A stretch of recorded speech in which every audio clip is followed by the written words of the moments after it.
রাষ্ট্র ব্যবস্থার সাথে বেইমানি করেছে তিন বাহিনীর প্রধান। 56,000 কোটি টাকার বিনিময়ে শেখ হাসিনাকে উৎখাতের ষড়যন্ত্র এঁকেছিল তারা।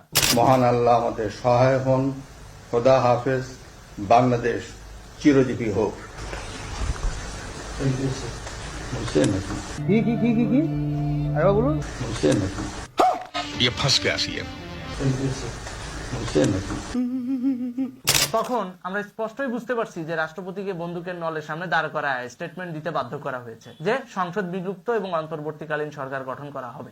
এই যে রাষ্ট্রপতিকে বন্দুকের নলের উপর দাঁড়ায় যদি এরা স্টেটমেন্ট দেওয়া হইতে পারে, তাহলে ওই সময় ফোনগুলা কি সিজ করে রাখতে পারে না? হয়তো সেরকমই কোনো কাজ হয়েছে যেটা গণভবন এবং বঙ্গভবনের সাথে দূরত্ব তৈরি করার জন্য একটা মেটাকুলাসলি ডিজাইন করা প্ল্যানের অংশ ছিল। এখন যখন হোয়াইট হাউসে এই সমস্ত বিষয় নিয়ে আলোচনা হচ্ছে, যখন ভারত এবং আমেরিকা মিলে এই সমস্ত পরিস্থিতিকে পর্যালোচনা করছে এবং গোয়েন্দা ভিত্তিতে এগুলার তদন্ত করতেছে, যাচাই করতেছে, তখন তিন বাহিনীর প্রধান কি করে? রাষ্ট্রপতির উপর দোষ চাপায় দিয়া তারা বাঁচার চেষ্টা করে। কিন্তু রাশিয়ান গোয়েন্দা সংস্থার কাছে তো ওই যে 56,000 কোটি টাকা যে লেনদেন হয়েছে সেইটার রিপোর্ট আছে। তো রাশিয়ান গোয়েন্দা সংস্থা কিন্তু সেটা নিয়ে হোয়াইট হাউসে কিন্তু কথা বলতেছে। কারণ আপনারা জানেন যে যখন বাইডেন প্রশাসন ছিল তখন রাশিয়ার সাথে আমেরিকার খারাপ সম্পর্ক ছিল। এখন কিন্তু ট্রাম্প প্রশাসন আমেরিকার ক্ষমতা গ্রহণ করেছে। ট্রাম্প এবং রাশিয়া ঐক্যবদ্ধভাবে এখন বিশ্ব শান্তি প্রতিষ্ঠায় কাজ করতেছে। কেন? কারণ ট্রাম্পকে ইন্ডিয়া এবং রাশিয়ার সর্বোত্তম বন্ধু হিসেবে ধরা হয়। যখন আমেরিকার প্রেসিডেন্ট রাশিয়া এবং ইন্ডিয়ার বন্ধু হিসেবে দক্ষিণ এশিয়ায় কার্যক্রম পরিচালনা করবে, তখন স্বভাবতই অশান্তি থাকবে না।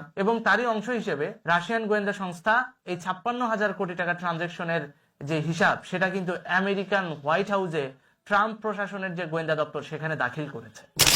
তোমাদের যা কিছু আছে তাই নিয়ে প্রস্তুত থাকো। মনে রাখবা, রক্ত যখন দিয়েছি রক্ত আরো দেবো। এদেশের মানুষকে মুক্ত করে ছাড়বো ইনশাআল্লাহ। রাষ্ট্র ব্যবস্থার সাথে বেইমানি করেছে তিন বাহিনীর প্রধান। 56,000 কোটি টাকার বিনিময়ে শেখ হাসিনাকে উৎখাতের ষড়যন্ত্র এঁকেছিল তারা। এর আগে একটা ভিডিও বানিয়েছিলাম 5ই আগস্টের সময়, যে শেখ হাসিনাকে কিভাবে মারার পরিকল্পনা ছিল। সেই ভিডিওটা ইতিমধ্যে সোশ্যাল মিডিয়ার বদৌলতে আপনারা দেখেছেন। এই মুহূর্তে এসে আমি আপনাদেরকে যে তথ্যটা দিব সেটা হচ্ছে 4ই আগস্ট 2024 সাল। 4ই আগস্টে কি হয়েছিল প্রধানমন্ত্রী শেখ হাসিনার সাথে? কি হয়েছিল ওই দিন গণভবনে যে তিন বাহিনীর প্রধান রাষ্ট্র ব্যবস্থার সাথে বেইমানি করে আন্দোলনকারীদেরকে সহযোগিতা করেছে পুলিশ হত্যার ব্যাপারে? আজকের কথা হবে সেটা নিয়ে। এই যে বাংলাদেশে এত এত পুলিশ মারা গেল, আইন শৃঙ্খলাকে ভেঙে দেওয়া হলো, তার পেছনে 56,000 কোটি টাকার ট্রানজাকশন হয়েছে।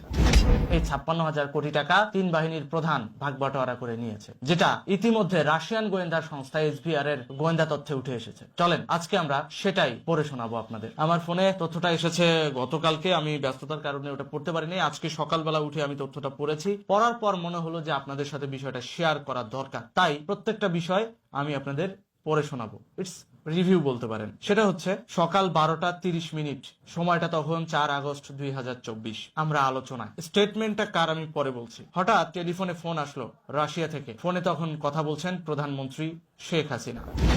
কথা শেষ হতে না হতেই গণভবনে উপস্থিত তিন বাহিনীর প্রধান, অর্থাৎ তিন বাহিনীর সেই বেইমান তিনজন, যারা 56,000 কোটি টাকার বিনিময়ে শেখ হাসিনাকে ক্ষমতাচ্যুত করার কন্ট্রাক্টটা নিয়েছিল।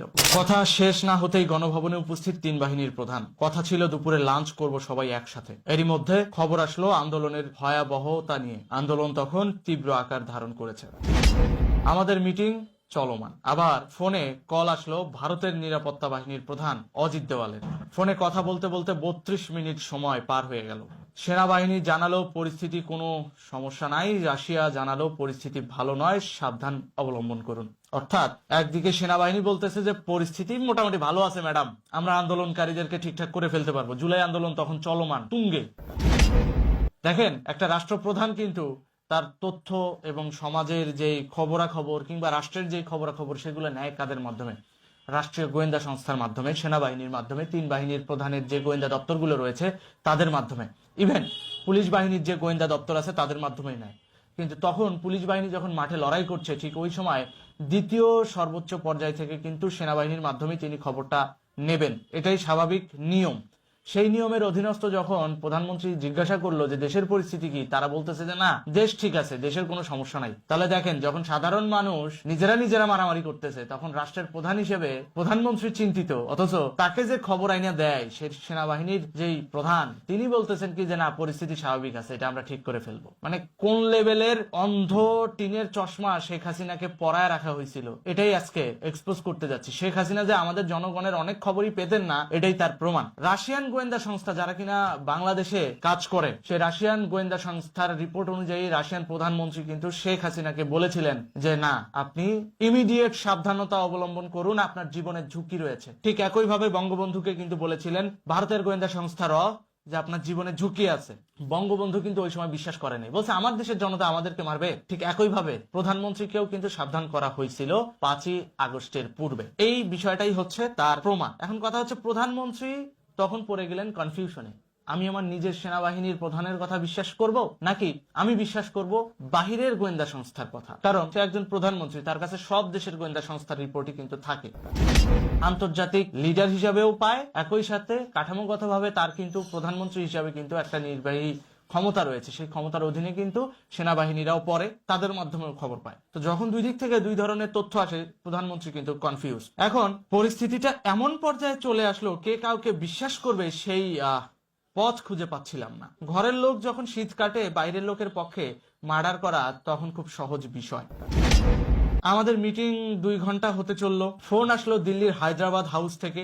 মোদিজি জানালো, আপনাকে আমরা নিয়ে আসব, আপনার প্রাণের ঝুঁকি আছে। প্রধানমন্ত্রী জানালো, না, আমি আমার দেশ ছেড়ে যাব না, মরণ হলে মরবো, মরলে বাবার কবরের কাছেই যেন আমার দাফন করা হয়। দেখেন, প্রধানমন্ত্রীর দরকার কি? সেফ এক্সিট নেওয়া, তাই তো? কিন্তু তিনি কিন্তু রাজি হন নাই। তিনি কি বলছেন যে না, মরলে আমরা বাংলাদেশেই মরবো। কিন্তু পরবর্তীতে তাকে বোঝানো হয়। কিভাবে বোঝানো হয় খেয়াল করে দেখেন। প্রধানমন্ত্রী নরেন্দ্র মোদী, মানে ভারতের প্রধানমন্ত্রী নরেন্দ্র মোদী জানালো, আপনাকে আমরা নিয়ে আসব, আপনার প্রাণের ঝুঁকি আছে। প্রধানমন্ত্রী না স্বীকার করলো। 2 বোনকে এক করা হলো মিটিং এ। 3 ঘন্টা চলমান তখন মিটিং। 3 বাহিনীকে বিদায় দিয়ে দেওয়া হলো। কথা হলো সম্পূর্ণ নিরাপত্তা তারা দেবেন। কিন্তু রাতেই ভোল পাল্টে গেল। রাষ্ট্রপতি শাহাবুদ্দিন চুপ্পুকে ফোন দিতে শুরু করলো প্রধানমন্ত্রী। একে একে ফোন দিল 23 বার, ফোন রিসিভ করেন তিনি। এদিকে সময় খুব কম, প্রেসিডেন্ট তো ফোন রিসিভ করেই না। সামরিক সচিবকে যখন পাঠানো হলো প্রেসিডেন্টের বাসভবনে, তখন তাকে ঢুকতে দেয়নি। বিপদে যে কেউ পাশে থাকে না, এটাই তার প্রমাণ। 123 বার আবার ফোন দেওয়া হয়েছিল, ফোন রিসিভ হয়নি। মিটিং তখন 7 ঘন্টা চলমান। ফোন করা হলো শাহাবুদ্দিন চুপ্পুর স্ত্রীকেও, সেও ফোন রিসিভ করে না। প্রধানমন্ত্রী হতবাক। কি করবেন? আলোচনায় কেউ নেই, যারা ছিল আগেই পালিয়েছে। এদিকে 3 বাহিনীর মিথ্যে বানোয়াট গল্প, তাদের কথাবার্তার ধরন দেখেই বোঝা যায়। টাকা বাটোয়ারা নিয়ে ব্যস্ত, তাদের কথাবার্তার উপরই বোঝা যাচ্ছে বিষয়টা খুবই বিপজ্জনক। কি করবেন? আলোচনায় কেউ নেই। কোনো আশা না পেয়ে ভারতে ফোন করলেন তিনি, অর্থাৎ প্রধানমন্ত্রী কোনো আশা না পেয়ে পরবর্তীতে আবার ভারতে ফোন দিলেন। পরবর্তীতে সিদ্ধান্ত হলো যে নিরাপত্তা চেয়ে এক দেশের সেনাবাহিনী আরেক দেশের সেনাবাহিনী প্রধানের কাছে ফোন করবেন। এই জায়গায় আবার আছে, দাপ্তরিক ল আছে, যে এক দেশের সেনাবাহিনী দাপ্তরিক কাজে আরেক দেশের সেনাবাহিনীর সঙ্গে ফোনে কথা বলতে পারে। তো তিনি কি করলেন? ওই দেশের সেনাবাহিনীর প্রধান হয়ে বাংলাদেশের সেনাবাহিনীর প্রধানের কাছে শেখ হাসিনার নিরাপত্তা চাইলেন। দুইজনের মধ্যে এই কথা হয়েছিল যে শেখ হাসিনাকে নিরাপত্তার স্বার্থে স্থানান্তরিত করা হবে এবং একই সাথে বিষয়টি গোপন রাখা হবে। কিন্তু সেনাবাহিনী প্রধান সেটা করতে ব্যর্থ হন। পরবর্তীতে সেটা কিন্তু মিডিয়ার সামনে আসিফ নজরুলের যে স্পাই ছিল গণভবনে, সে কিন্তু সেটা ফাঁস করে দেয়। আচ্ছা, মিটিং তখন 11 ঘন্টা চলমান। খবর আসলো পুলিশকে গুলি ছুটছে সেনাবাহিনী। তখন বুঝতে বাকি থাকলো না যে পুরোটাই ভোল পাল্টিয়েছে তারা আমাদের সঙ্গে। মতামত পাল্টাতে হলো প্রধানমন্ত্রীকে। বাধ্য হলেন নিরাপত্তার স্বার্থে দেশ ছাড়তে। কাউকেই ফোনে পাচ্ছেন না। দিল্লি থেকে মোট কল আসলো 123 বার। প্রধানমন্ত্রীকে মারার পরিকল্পনা করছে বৈষম্য বিরোধী ছাত্র ও সেনাবাহিনী। এই জন্য পুলিশকে গুলি করে মাঠ ফাঁকা করছেন তারা। হঠাৎ পরিবর্তন, জানানো হলো থাকবো না আর দেশে। মানুষ যখন আমার বিপক্ষে এত কিছু করে যখন কিছুই পেলাম না, থাকলাম না এই দেশে, নিরাপত্তার স্বার্থে তিনি চলে যাবেন বলে সিদ্ধান্ত নিলেন। ছেলে ও মায়ের ফোনে সিদ্ধান্ত একমত করা হলো। উঠে পড়লো বিমানে। 3 বাহিনী জানালো কেউ কিছুই জানবে না, তারাই শেষে ভিডিও ছেড়ে দিল। তাহলে কি বোঝা যায়? 3 বাহিনীর মধ্যে টাকা বাটোয়ারা হলো 56,000 কোটি টাকা। সবকিছুর হিসাব দিতে হবে। এটা তো পরবর্তীতে একটা ফিউচারে কি হবে এটা সময়ের উপরই ডিপেন্ড করবে। এই যে 56 কোটি টাকা বাংলাদেশকে বিপদে ফেলে তারা ট্রানজেকশন করলো, বাংলাদেশের প্রধানমন্ত্রীকে উৎখাত করলো, এই টাকার হিসাব তো অবশ্যই তাদেরকে দিতে হবে। একই সাথে যেটা করতে হবে সেটা হচ্ছে এই রকম ঘুষখোর লোক যেন রেপুটেটেড এই সমস্ত বাহিনীর মধ্যে কখনো ঢুকতে না পারে, এই ব্যাপারে সচেতন থাকতে হবে। একই সাথে বাংলাদেশের ফাইন্যান্সিয়াল ইন্টেলিজেন্স ব্যুরোকেও শক্তিশালী করতে হবে যাতে ভবিষ্যতে এই ধরনের ঘটনা ঘটার আগেই তারা যেন ইনফরমেশন পায়। তো এই ভিডিওটা তৈরি করার উদ্দেশ্য একটাই ছিল যে দেখেন, বিপদে পড়লে অনেক সময় কেউই পাশে থাকে না, কিন্তু বিপদে পড়লে পরে কারা? আপনার আমার মতো সাধারণ জনগণ। আজকে দেশে অভিভাবক নাই, দেশে লিডার নাই, আমরা কি করতেছি? বেশি দামে জিনিসপত্র কিনে খাচ্ছি। এই সেনাবাহিনীর মেটিকুলাস ডিজাইন করা প্ল্যানের অংশ হিসেবে নিজেরা শোষিত হচ্ছি। এন্ড বলতে পারেন রাজনৈতিক দলও তো দুর্নীতি করতো। হ্যাঁ, রাজনৈতিক দল যদি 1 টাকা দুর্নীতি করতো, মব ট্রায়ালে সেটা রিউমার ছড়ানো হতো 10 টাকা, কিন্তু পরবর্তীতে কিন্তু সেটার একটা বলার স্কোপ ছিল বা ওই নেতাদের ধরার স্কোপ ছিল। কিন্তু আপনি সেনাবাহিনীকে কিভাবে ধরবেন? অস্ত্রের মুখে আপনার কথার জবান ফুটবে না। তবে হ্যাঁ, যদি জাতীয় ঐক্য তৈরি হয় তখন এই ব্যাপারে কিন্তু একটা স্কোপ থাকে।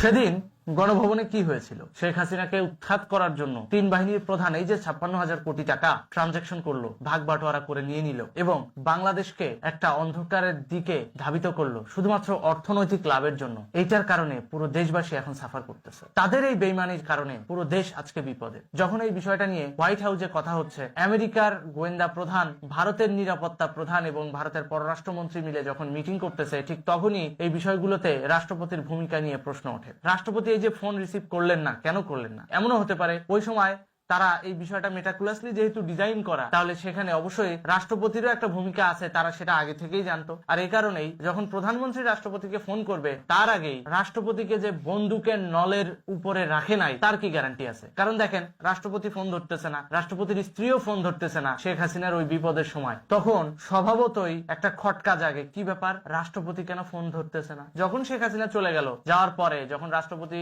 এই যে সংসদ বিলুপ্ত করে দিল, দেওয়ার পর কিন্তু পিছন ফিরে তাকায় 3 বাহিনীর প্রধানরা বলতেছেন, কি ঠিক আছে? এইভাবে বললে ঠিক আছে, হবে তো? মহান আল্লাহ আমাদের সহায় হন। খোদা হাফেজ। বাংলাদেশ চিরজীবী হোক। বুঝছেন নাকি? কি আরেকবার বলুন। বুঝছেন নাকি? ये फंस गया सीएम। বুঝছেন নাকি? তখন আমরা স্পষ্টই বুঝতে পারছি যে রাষ্ট্রপতিকে বন্দুকের নলের সামনে দাঁড় করায় স্টেটমেন্ট দিতে বাধ্য করা হয়েছে যে সংসদ বিলুপ্ত এবং অন্তর্বর্তীকালীন সরকার গঠন করা হবে। এই যে রাষ্ট্রপতিকে বন্দুকের নলের উপর দাঁড়ায় যদি এরা স্টেটমেন্ট দেওয়া হইতে পারে, তাহলে ওই সময় ফোন গুলা কি সিজ করে রাখতে পারে না? হয়তো সেরকমই কোনো কাজ হয়েছে যেটা গণভবন এবং বঙ্গভবনের সাথে দূরত্ব তৈরি করার জন্য একটা মেটাকুলাসলি ডিজাইন করা প্ল্যানের অংশ ছিল। এখন যখন হোয়াইট হাউসে এই সমস্ত বিষয় নিয়ে আলোচনা হচ্ছে, যখন ভারত এবং আমেরিকা মিলে এই সমস্ত পরিস্থিতিকে পর্যালোচনা করছে এবং গোয়েন্দা ভিত্তিতে এগুলার তদন্ত করতেছে, যাচাই করতেছে, তখন 3 বাহিনীর প্রধান কি করে? রাষ্ট্রপতির উপর দোষ চাপায় দিয়া তারা বাঁচার চেষ্টা করে। কিন্তু রাশিয়ান গোয়েন্দা সংস্থার কাছে তো ওই যে 56,000 কোটি টাকা যে লেনদেন হয়েছে সেইটার রিপোর্ট আছে। তো রাশিয়ান গোয়েন্দা সংস্থা কিন্তু সেটা নিয়ে হোয়াইট হাউসে কিন্তু কথা বলতেছে। কারণ আপনারা জানেন যে যখন বাইডেন প্রশাসন ছিল তখন রাশিয়ার সাথে আমেরিকার খারাপ সম্পর্ক ছিল। এখন কিন্তু ট্রাম্প প্রশাসন আমেরিকার ক্ষমতা গ্রহণ করেছে। ট্রাম্প এবং রাশিয়া ঐক্যবদ্ধভাবে এখন বিশ্ব শান্তি প্রতিষ্ঠায় কাজ করতেছে। কেন? কারণ ট্রাম্পকে ইন্ডিয়া এবং রাশিয়ার সর্বোত্তম বন্ধু হিসেবে ধরা হয়। যখন আমেরিকার প্রেসিডেন্ট রাশিয়া এবং ইন্ডিয়ার বন্ধু হিসেবে দক্ষিণ এশিয়ায় কার্যক্রম পরিচালনা করবে, তখন স্বভাবতই অশান্তি থাকবে না। এবং তারই অংশ হিসেবে রাশিয়ান গোয়েন্দা সংস্থা এই 56,000 কোটি টাকা ট্রানজাকশনের যে হিসাব, সেটা কিন্তু আমেরিকান হোয়াইট হাউসে ট্রাম্প প্রশাসনের যে গোয়েন্দা দপ্তর সেখানে দাখিল করেছে। ইতিমধ্যে সেটা নিয়ে যখন তদন্ত হচ্ছে, তখন রাষ্ট্রপতির ভূমিকা নিয়ে প্রশ্ন আসে। যখনই রাষ্ট্রপতির ভূমিকা নিয়ে প্রশ্ন আসছে, তখন রাষ্ট্রপতি তো চিপায়, কারণ তার ইমেজ নিয়েও টানাটানি পড়ে যাবে। তখন রাষ্ট্রপতি কি করলো? ইমিডিয়েট ঘোষণা দিয়ে দিল কি, যে খুব শীঘ্রই রাষ্ট্রপতির নির্বাহী আদেশে সবকিছু চেঞ্জ হতে যাচ্ছে। আর এই বিষয়টাকেই নিউজ করে বসলো আমাদের জনকণ্ঠ।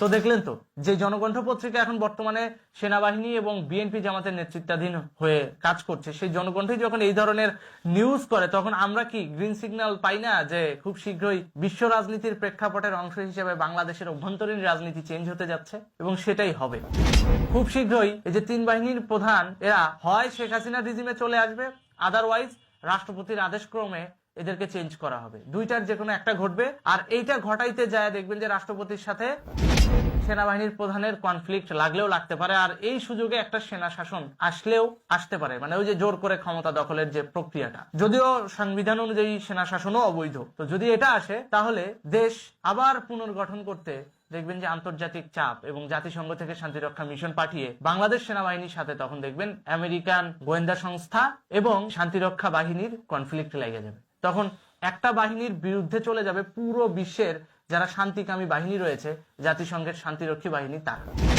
তো তখন স্বভাবতই রক্তপাত এড়াতে ওই সেনা শাসক হয় নির্বাচন দিবে, আর না হলে সংবিধান বলবৎ রাখতে শেখ হাসিনাকে প্রত্যাবর্তন করাবে। তখন কি হবে বিষয়টা খেয়াল করে দেখেন। শেখ হাসিনা প্রত্যাবর্তন হলেই এই যে 3 বাহিনীর 3 বেঈমানকে হয় শুলে চড়াবে, ছাঁটাই তো করবেই, মানে ওদের 3 জনের জায়গায় নতুন 3 জনকে তো নিয়ে আসবেই, ওটা তো কোনো বিষয় না। সাথে সাথে ক্রস ফায়ারও দিয়ে দিতে পারে দেশদ্রোহিতার দায়ে। এখন এটা ডিপেন্ড করবে হচ্ছে প্রধানমন্ত্রী তার নির্বাহী আদেশে কি করবেন তার উপর। এটা আমরা তো আর আগ বাড়িয়ে কিছু বলতে পারি না, জাস্ট আমরা এটা ধারণা করছি। দেখা যাক এখন সময় কি বলে। 3 বাহিনীর প্রধান না হয় ঘুষ নিয়ে 56,000 কোটি টাকা নিয়ে বেইমানি করেছে, কিন্তু সেনাবাহিনীর মধ্যে এমনও সৎ অফিসার রয়েছে যারা দেশের জন্য জীবন দিতে পারে। সেনাবাহিনীর মধ্যে এমনও সৎ অফিসার রয়েছে যারা চাইলে বাংলাদেশের এই অভ্যন্তরীণ সিচুয়েশন 1 মিনিটে ঠিক করে দিতে পারে। 1 মিনিটে কেন বললাম, ওই যে উপরের যে বেঈমান মাথাগুলো এগুলাকে সরায়া জাস্ট 1 মিনিটে ক্ষমতা দখল করবে, তারপর যে প্রক্রিয়াটা আছে সেই প্রক্রিয়া অনুযায়ী কাজ করলে ধীরে ধীরে কয়েক সপ্তাহের মধ্যে দেশের অভ্যন্তরীণ পরিস্থিতি ঠিক হয়ে যাবে। তো কাজটা কিন্তু 1 মিনিটের, কিন্তু বিশ্ব সাপোর্ট না পাইলে তো করবে না, কেউই করবে না। অর্থাৎ বাংলাদেশ সেনাবাহিনীও সোজা হবে, জাস্ট একটু ধৈর্য ধরেন। হয় সেনা শাসন আসবে, আদারওয়াইজ আন্তর্জাতিক চাপে পুনরায় শেখ হাসিনার প্রত্যাবর্তন হবে। দুইটার যে কোনো একটা।